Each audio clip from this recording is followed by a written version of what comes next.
One of the best ways to understand accounting is to relate the conceptual framework of the accounting field to your own personal life.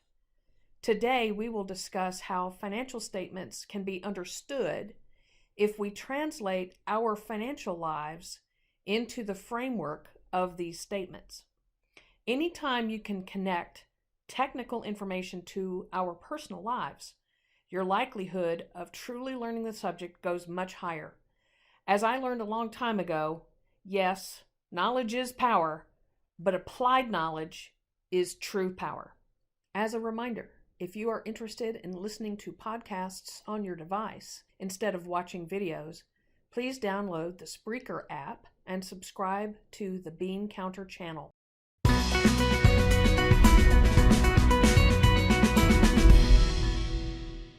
We will look first at how a company structures a profit and loss statement, or income statement.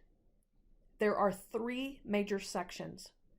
First, you have the revenue section, and this section has everything to do with generating revenues by selling products and or services and the related expenses of those sales. Thus, it represents revenues being recognized by the organization. The next major section is where overall operating expenses are recorded.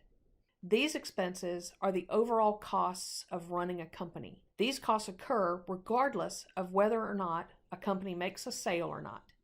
And finally, the bottom line of the income statement is showing an estimated net profit or loss. This represents the estimated net income or loss when you take the total revenues and subtract the operating expenses. Now, how does this compare to a personal income statement or budget? We typically would refer to this as a household budget, but essentially, in terms of structure, it can look like an income statement that a company produces. There are three major sections, just like a company income statement. Instead of revenue, though, we have income coming into the household. A personal income statement then has a section on all of the expenses that it takes to run the household. For example, a company could pay rent or pay a mortgage just like we do in our household. A company will pay utilities just like we do in our household. Or a company pays insurance just like we do in our household. However, for a person, the bottom line is not a net profit or loss, but what we have left over, hopefully, is some discretionary income. The important point to see is that our personal financial picture when it comes to income and outflow is not that different from a company. Thus, we can have a baseline understanding of how to interpret this financial statement. Next, we will look at a balance sheet for a company and look at it at a high level to understand what we are seeing in this financial statement. The first section of the balance sheet is all about the value of the assets of the company. The assets are things like cash, inventory, and accounts receivable, and the longer-term assets of buildings and equipment. Then you will see all of the liabilities that the company is obligated to pay. The current bills would be in an account called accounts payable, and there will be long-term liabilities where the company pays that debt over a longer period of time. Finally, a company will have a section called equity. Equity is the value in the company built up from operations. Every time the company generates profit or loss, those amounts are transferred over to the equity section of the balance sheet. Thus, you want to see a healthy balance between liabilities and equity because these totals will equal your assets.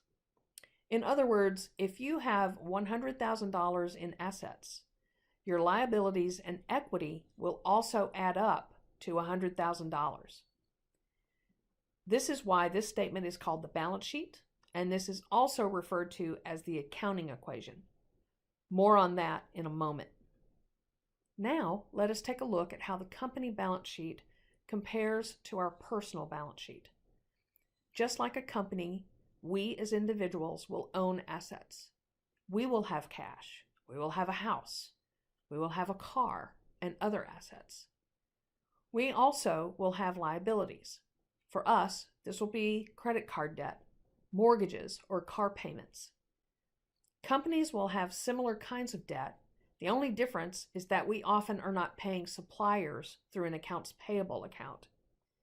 Finally, a person will not have equity on the balance sheet.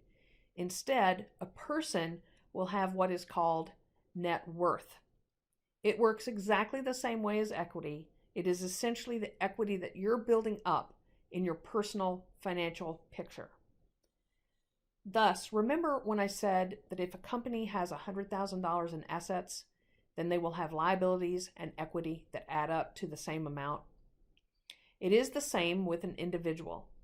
If a person has $100,000 in assets, the liabilities we owe and the net worth we have will add up to the same $100,000. Now, we will examine some scenarios in order to solidify why this matters. In the first scenario, consider that you have $100,000 in assets and you have $30,000 in liabilities, and that then means you have $70,000 in net worth. Think about what this would mean in your personal life. For example, for me, this would feel pretty good. Of course, I would prefer zero liabilities. However, I would feel confident that I could pay my bills. If you are reading a company's financial statements, you would assess it in the same way. Plus, it will be important to compare balance sheet information to other companies in the same industry or over time in a trend analysis to get an idea if this is a typical result. Now, consider a second scenario. In this scenario, you still have $100,000 in assets, but you have $70,000 in liabilities and $30,000 in net worth. How does this make you feel if this was your balance sheet? Well, for me, I would feel like I'm carrying too much debt. Even though I have a positive net worth, I would feel uneasy, and if I lost my job, I would have a hard time potentially paying my debts. However, if I had to, I could liquidate assets and pay off those debts in a pinch. Not an ideal situation, but could be manageable. The same could be said for a company that finds itself in a similar situation. But again, you would have to compare the company to others in its industry to get a solid feel for the numbers, or look at several years of numbers to see if the situation is improving or deteriorating.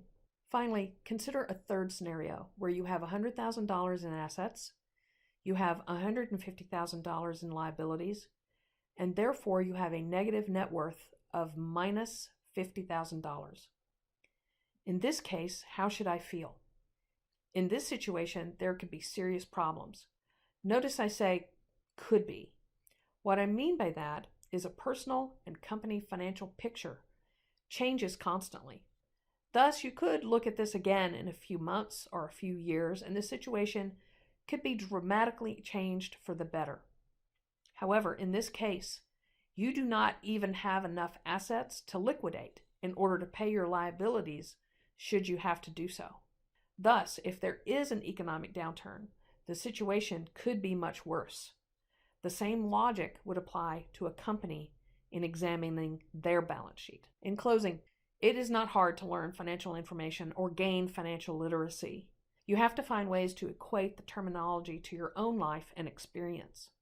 Ultimately, you want to learn how to read these numbers and make decisions for yourself about how you feel about the numbers.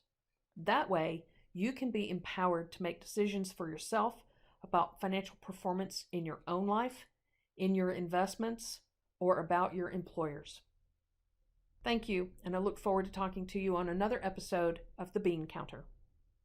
This is your host, Julie Bonner. As a reminder, if you are interested in listening to podcasts on your device instead of watching videos, please download the Spreaker app and subscribe to the Bean Counter channel.